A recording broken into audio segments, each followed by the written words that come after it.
Hello friends, welcome to master study hub. मैं शान उराना। आज बात करेंगे इंपॉर्टेंट सामान्य ज्ञान के क्वेश्चंस पर, जो कि आपके किसी भी एग्जाम के लिए हेल्पफुल हो सकते हैं। बहुत ही अच्छे लेवल के क्वेश्चंस हैं। तो फ्रेंड्स, वीडियो को लास्ट तक देखिए। वीडियो पसंद आए तो लाइक और शेयर ज़रूर करिए। और 2-3 दिन से मैं आप लोगों के लिए वीडियो नहीं लेके आ पा रहा था, स्वास्थ्य ठीक ना होने की वजह से। लेकिन आज फिर से ज़ोरदार शुरुआत करते हैं आज से। और आज से अब डेली आप लोगों को वीडियो मिलते रहेंगे और आप लोग इसी तरह से साथ में जुड़ते रहिए। तो फ्रेंड्स, जिन लोगों ने चैनल को अभी तक सब्सक्राइब नहीं किया है तो सबसे पहले सब्सक्राइब कर लें और बेल आइकन को जरूर प्रेस करें, जिससे कि मेरे किसी भी वीडियो की नोटिफिकेशन आप तक सबसे पहले पहुंच सकें। तो चलिए फ्रेंड्स, शुरू करते हैं आज की वीडियो। आज जीके के 25 इंपॉर्टेंट क्वेश्चंस पर बात करेंगे। हर क्वेश्चन के साथ इंपॉर्टेंट फैक्ट भी समझते हुए चलेंगे। तो चलिए क्वेश्चन नंबर 1 से देखते हैं। थर्मस फ्लास्क में लंबे समय तक तरल गर्म या ठंडा रहता है क्योंकि ऊष्मा की कोई हानि अथवा प्राप्ति नहीं होती। तो फ्रेंड्स, जो थर्मस फ्लास्क होता है, जिसमें कोई भी तरल डालते हैं, ठंडा या गर्म डालते हैं, तो उसमें क्या होता है, वो वैसा का वैसा ही रहता है। कुछ घंटों के बाद देखते हैं या एक दिन बाद भी देखते हैं तो वो अगर ठंडा डालेंगे तो ठंडा ही मिलता है। तो ऐसा किस वजह से होता है? आपके 4 ऑप्शन यहाँ पे दिए हुए हैं: संचालन, संवहन एवं विकिरण, या ए और बी दोनों, या इनमें से कोई नहीं। तो इसका राइट आंसर जो होगा, संचालन और संवहन एवं विकिरण, इन दोनों की वजह से। तो इसका राइट आंसर ऑप्शन सी वाला होगा। तो संचालन और संवहन एवं विकिरण की वजह से थर्मस फ्लास्क में लंबे समय तक कोई भी तरल ठंडा या गर्म रह सकता है, क्योंकि थर्मस जो होता है, उसको बंद करने के बाद में उसकी ऊष्मा पर कोई फर्क नहीं पड़ता, उसमें ऊष्मा का आदान प्रदान नहीं हो सकता है। एक तरीके से कह लीजिए कि थर्मस में जो वैक्यूम होता है, निर्वात बन जाता है। अब थर्मस फ्लास्क से एक क्वेश्चन ये आता है कि थर्मस फ्लास्क का आविष्कार किसने किया था? तो थर्मस का आविष्कार किया था डी बार ने। किसने किया था? डी बार। इन्होंने थर्मस फ्लास्क का आविष्कार किया था। क्वेश्चन नंबर 2, निम्नलिखित में से कौन सा पदार्थ प्रोटीन नहीं है? अब इनमें से बताना है कि कौन सा पदार्थ प्रोटीन नहीं है। तो इसका राइट आंसर जो होगा, ऑप्शन ए वाला होगा। कपास जो होता है, ये प्रोटीन नहीं होता है। तो कपास क्या होता है? ये एक रेशा होता है। क्या होता है? रेशा। और कपास जो होता है, ये कपास के पौधे से निकलता है। तो कपास जो होता है, ये प्रोटीन नहीं होता है। तो ये क्या होता है? ये सेलुलोज का पूरा बना होता है। किसका बना होता है?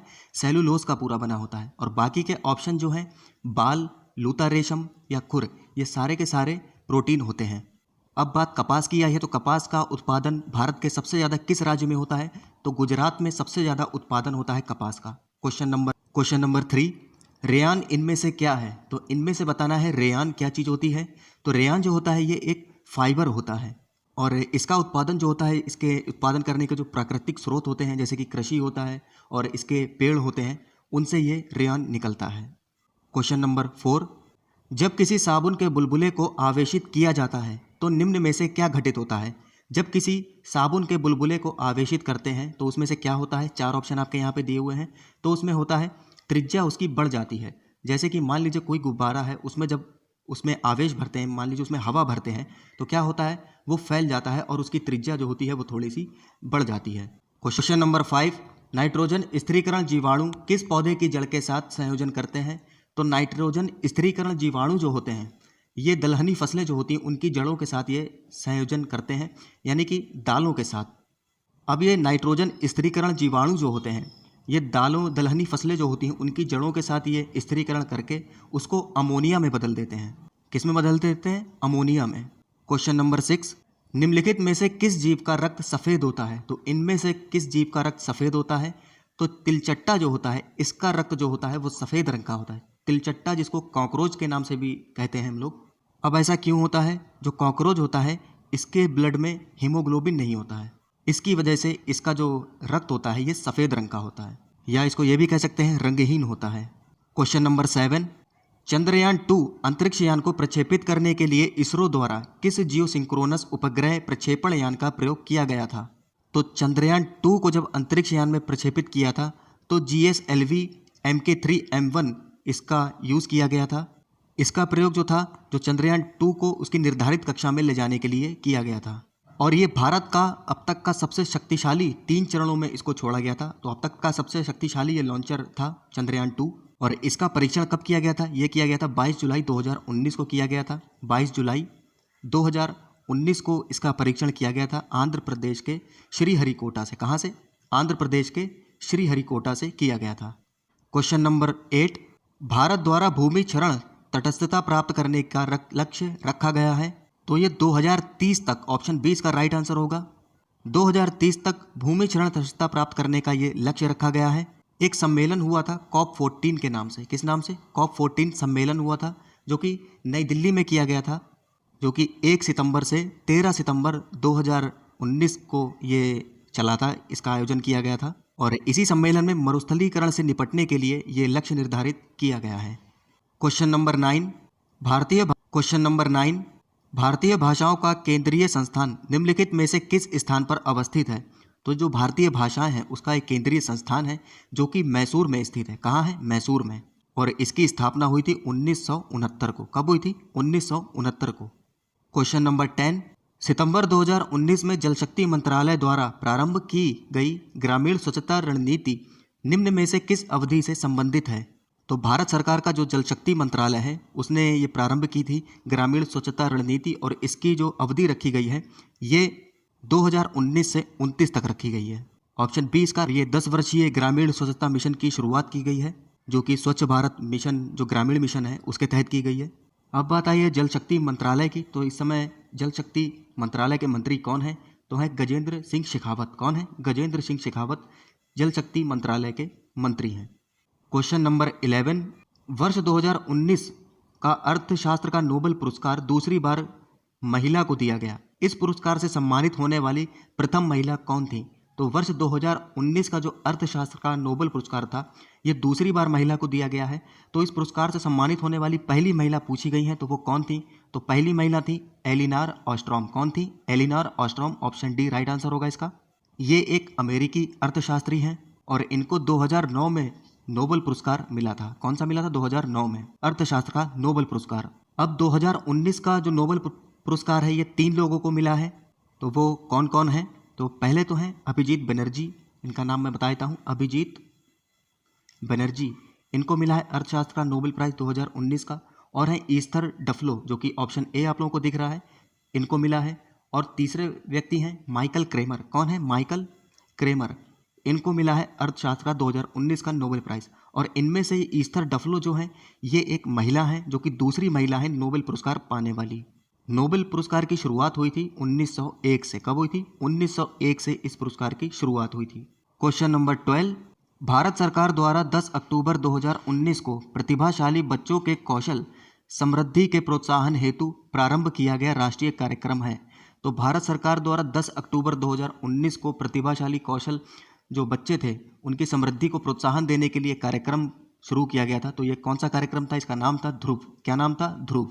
और इस कार्यक्रम का जो आयोजन था ये इसरो के मुख्यालय में किया गया था। तो इसरो का मुख्यालय कहाँ है? बेंगलुरु में। बेंगलुरु में इस कार्यक्रम का आयोजन किया गया था और इसका शुभारंभ किया था जो प्रेजेंट टाइम में हमारे मानव संसाधन विकास मंत्री हैं रमेश पोखरियाल निशंक। इन्होंने इस कार्यक्रम का शुभारंभ किया था। क्वेश्चन नंबर 13 IMF के नव नियुक्त प्रबंध निदेशक कौन है? तो IMF के नव नियुक्त जो प्रबंध निदेशक हैं वो है क्रिस्टलीना जॉर्जीवा। कौन है? Kristalina Georgieva. और इनका कार्यकाल शुरू हुआ था 1 अक्टूबर 2019 से इनका कार्यकाल शुरू हुआ था क्रिस्टलीना जॉर्जीवा का। IMF की फुल फॉर्म होती है इंटरनेशनल मॉनेटरी फंड। क्या होती है? इंटरनेशनल मॉनेटरी फंड इसकी फुल फॉर्म होती है। इसकी स्थापना हुई थी 1945 को। कब हुई थी? 1945 को इसकी स्थापना हुई थी और इसका हेडक्वार्टर है वॉशिंगटन DC में। क्वेश्चन नंबर 14 यूनेस्को विश्व धरोहर समिति द्वारा इसके किस शहर में संपन्न हुए 43वें सत्र में जयपुर को विश्व धरोहर स्थल के रूप में सूचीबद्ध किया गया है? तो ये जयपुर को जो विश्व धरोहर सूचीबद्ध स्थल के रूप में किया गया है, तो ये एक यूनेस्को का ये कार्यक्रम हुआ था। ये कहाँ पे संपन्न हुआ था? ये अजरबैजान की कैपिटल जो है बाकू, यहाँ पर ये यूनेस्को का कार्यक्रम हुआ था। और ये आयोजन जो था ये 30 जून से 10 जुलाई 2019 तक ये चला था। कब चला था? 30 जून से 10 जुलाई 2019 तक ये कार्यक्रम चला था। और यहीं पर जो राजस्थान की कैपिटल है जयपुर, इसको विश्व धरोहर स्थल के रूप में इसको सूचीबद्ध किया गया है। तो अब इंडिया की यूनेस्को में कितनी साइट हो गई हैं? तो अब हो गई हैं 37 साइट। पहले कितनी थी? 36 साइट थी यूनेस्को में। अब बात आई यूनेस्को की। यूनेस्को की स्थापना हुई थी 1946 में। कब हुई थी? 1946 में। और इसका जो मुख्यालय है वो है फ्रांस की कैपिटल पेरिस में। और यूनेस्को के प्रेजेंट टाइम में DG जो हैं ऑड्रे अजौले हैं। कौन है? Audrey Azoulay. क्वेश्चन नंबर 15 सितंबर 2019 में प्रधानमंत्री मोदी द्वारा उद्घाटित सीमा पार तेल पाइपलाइन निम्न में से किन दो शहरों को जोड़ती है? तो ये सीमा पार एक तेल पाइपलाइन थी, इसको प्रधानमंत्री मोदी जी ने इसका उद्घाटन किया था सितंबर 2019 में। और ये किन दो शहरों को जोड़ती है? तो ये मोतीहारी और आमलेखगंज को जोड़ती है। किसको किसको? मोतीहारी और आमलेखगंज को इसको जोड़ती है। मोतीहारी जो है ये बिहार का एक क्षेत्र आता है और आमलेखगंज ये नेपाल का है। और इस तेल पाइपलाइन की लंबाई जो होगी वो 69 किलोमीटर तक है। कितनी है? 69 किलोमीटर। क्वेश्चन नंबर 16, धन विधेयक भारत के किस अनुच्छेद में परिभाषित किया गया है? तो धन विधेयक जो है ये भारत के किस अनुच्छेद में परिभाषित किया गया है? तो फ्रेंड्स टाइपिंग में थोड़ी सी मिस्टेक हो गई यहाँ पर। तो भारत के संविधान में ये किस अनुच्छेद में ये परिभाषित किया गया है धन विधेयक? तो ये अनुच्छेद 110 में परिभाषित किया गया है। कितने में? 110 के 1 में ये परिभाषित किया गया है। अब दोनों सदनों में से धन विधेयक किस सदन में पेश किया जा सकता है? तो धन विधेयक जो होता है राष्ट्रपति की सिफारिश पर सिर्फ लोकसभा में प्रस्तुत किया जाता है। किस में किया जाता है? लोकसभा में पेश किया जाता है। इसको राज्यसभा में पेश नहीं किया जाता है। क्वेश्चन नंबर 17, भारतीय संविधान की 6ठी अनुसूची के प्रावधान निम्न में से किस राज्य में लागू होते हैं? तो भारत के संविधान की जो 6ठी अनुसूची है उसमें 4 राज्यों के बारे में, उनका नियंत्रण और उनके प्रशासन के बारे में दिया हुआ है। तो वो 4 राज्य कौन कौन से हैं? इनमें से वो राज्य पूछा है तो किस राज्य में लागू होते हैं? तो ये त्रिपुरा में लागू होते हैं। किस राज्य में? त्रिपुरा में। सिक्किम और नागालैंड में नहीं होते हैं। तो वो 4 राज्य कौन कौन से हैं जिनमें ये 6ठी अनुसूची के में वर्णित हैं? तो 4 राज्य हैं वो असम, मेघालय, त्रिपुरा और मिजोरम। कौन कौन से राज्य हैं? असम, मेघालय, त्रिपुरा और मिजोरम। इन 4 राज्यों में संविधान की 6ठी अनुसूची में इनके नियंत्रण और प्रशासन के बारे में दिया हुआ है। क्वेश्चन नंबर 18, प्रधानमंत्री कार्यालय पीएमओ का सर्वोच्च अधिकारी कौन होता है? तो प्रधानमंत्री जो कार्यालय होता है पीएमओ यानी प्राइम मिनिस्टर ऑफिस, उसका जो सर्वोच्च अधिकारी होता है वो पूछा है। तो उसके सर्वोच्च अधिकारी जो होते हैं वो प्रधान सचिव होते हैं प्रधानमंत्री के। कौन होते हैं? प्रधान सचिव। पहले पीएमओ को, प्रधानमंत्री कार्यालय को प्रधानमंत्री सचिवालय के रूप में जाना जाता था। किस रूप में? प्रधानमंत्री सचिवालय के रूप में। तो प्रधानमंत्री सचिवालय की स्थापना हुई थी 1947 में हुई थी, लेकिन 1977 के बाद इसका नाम हो गया था प्रधानमंत्री कार्यालय यानी पीएमओ ऑफिस। पीएमओ यानी प्राइम मिनिस्टर ऑफिस। तो इसके हेड जो होते हैं वो प्रधान सचिव होते हैं। तो प्रेजेंट टाइम में प्रधान सचिव कौन है? तो डॉक्टर पीके मिश्र जो हैं वो प्रधान सचिव हैं। कौन है? डॉक्टर पीके मिश्र। क्वेश्चन नंबर 19, भारत के संविधान की 11वीं अनुसूची में कितने विषय हैं? तो संविधान की जो 11वीं अनुसूची है उसमें क्या दिया हुआ है? उसमें पंचायती कार्य क्षेत्रों के बारे में दिया हुआ है। और इसमें कितने विषय रखे गए हैं? इसमें 29 विषय रखे गए हैं। और 73वां संविधान संशोधन जब हुआ था 1993 में, 1993 में 73वां संविधान संशोधन हुआ था, तब इसमें 11वीं अनुसूची जोड़ी गई थी। और प्रेजेंट टाइम में कितनी अनुसूचियां हैं? 12 अनुसूचियां हैं संविधान में। क्वेश्चन नंबर 20, भारत में नियोजित विकास का विरोध किसने किया था? तो भारत में नियोजित विकास का विरोध किया था महात्मा गांधी जी ने। तो महात्मा गांधी जी जो थे, ये जो मशीनीकरण होता है और जो औद्योगिक व्यापार जो होते हैं जिनमें इंसान की कम आवश्यकता पड़ती थी, तो अंग्रेज ऐसी व्यवस्था बनाते थे जहाँ पर मशीनों से काम किया जाए। तो इस तरीके की व्यवस्थाओं का ये महात्मा गांधी विरोध करते थे। इनका कहना था कि मशीनों के स्थान पर जो मजदूर होते हैं उनको लगाया जाए। इससे क्या होगा? रोजगार भी मिलेगा और वो अपना जीवन यापन भी अच्छे से कर सकते हैं। तो इस तरीके की महात्मा गांधी जी की विचारधारा रही थी। क्वेश्चन नंबर 21, किस वर्ष में अकाउंटिंग को ऑडिटिंग यानी कि लेखा परीक्षा से अलग किया गया तथा नियंत्रक एवं महालेखा परीक्षक का कार्य केवल सरकारी लेखा तक सीमित रह गया? तो 1976 से ये होता था पहले। जो भारत के नियंत्रक महालेखा परीक्षक होते थे जिनको CAG कहा जाता है, कैग यानी comptroller auditor general of India, और लेखा परीक्षा जो कि ऑडिटिंग करते थे, ये दोनों काम कैग को दिया जाता था पहले। लेकिन 1976 के बाद इन दोनों को अलग अलग किया गया। तो जो महालेखा परीक्षक जो होता है, इनका कार्य जो ऑडिटिंग करना होता है, जो कि एक सरकारी अब इनकी नियुक्ति की जाती थी, जो कि सिविल सर्विस में इनकी अब नियुक्ति की जाने लगी। तो 1976 के बाद से इन दोनों को पृथक कर दिया गया। क्वेश्चन नंबर 22, INA के अधिकारियों पर मुकदमा चलाया गया था। तो जो आज़ाद हिंद फौज थी, इस पर जो मुकदमा चलाया गया था इनके अधिकारियों पर, तो ये चलाया गया था दिल्ली का जो लाल किला था, यहाँ से मुकदमा चला था। 1945 में ये मुकदमा चलाया गया था और ये INA के 3 अधिकारियों को गिरफ्तार कर लिया गया था। तो वो 3 अधिकारी थे, मेजर शहनवाज खां, कर्नल गुरुदयाल थे और कर्नल प्रेम सहगल थे।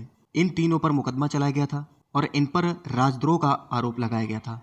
आज़ाद हिंद फौज की स्थापना जो थी ये जापान की कैपिटल जो टोक्यो है वहाँ पर की गई थी। 1942 में जापान की कैपिटल में की गई थी और इसकी स्थापना की थी रास बिहारी बोस ने की थी। लेकिन बाद में 1946 में इसको सुभाष चंद्र बोस के हाथों में सौंप दी गई। तो इसके जो अधिकारी बन गए थे, जो कमांडर बन गए थे, वो सुभाष चंद्र बोस बन गए थे।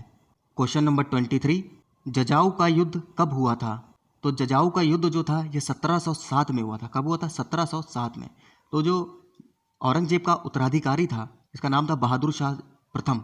बहादुर शाह प्रथम जो था उसने ये युद्ध लड़ा था। मोहम्मद आजम खां के साथ ये युद्ध हुआ था और 1707 में ये युद्ध लड़ा गया था जिसमें बहादुर शाह प्रथम जीता था। क्वेश्चन नंबर 24, निम्नलिखित प्राकृतिक प्रदेश में से किसे बड़े शिकारों की भूमि के नाम से जाना जाता है? तो ये बड़े शिकारों की भूमि के नाम से जाना जाता है उष्णकटिबंधीय सवाना प्रदेश। अब ऐसा क्यों जाना जाता है बड़े शिकारों की भूमि के नाम से? क्योंकि यहाँ पर हर साल हजारों की संख्या में यहाँ पे जानवरों का शिकार किया जाता है, इसलिए इसको बड़े शिकारों की भूमि कहा जाता है। क्वेश्चन नंबर 25, आज का लास्ट क्वेश्चन, निम्न नदियों में से कौन सा अपने भ्रंश घाटी प्रवाह के लिए प्रसिद्ध है? क्या तो इसका राइट आंसर जो होगा ऑप्शन बी वाला होगा। दामोदर नदी जो होती है ये अपने भ्रंश घाटी प्रवाह के लिए प्रसिद्ध है क्योंकि ये अपने दाहिनी ओर मुड़कर अपनी उल्टी दिशा में बहने लगती है और इस वजह से इसकी चौड़ाई और इसकी जो बहने की स्पीड होती है वो भी कम हो जाती है।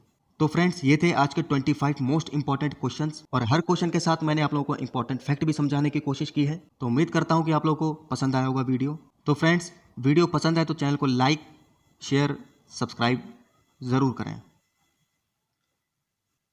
मिलते हैं नेक्स्ट वीडियो में, तब तक के लिए जय हिंद।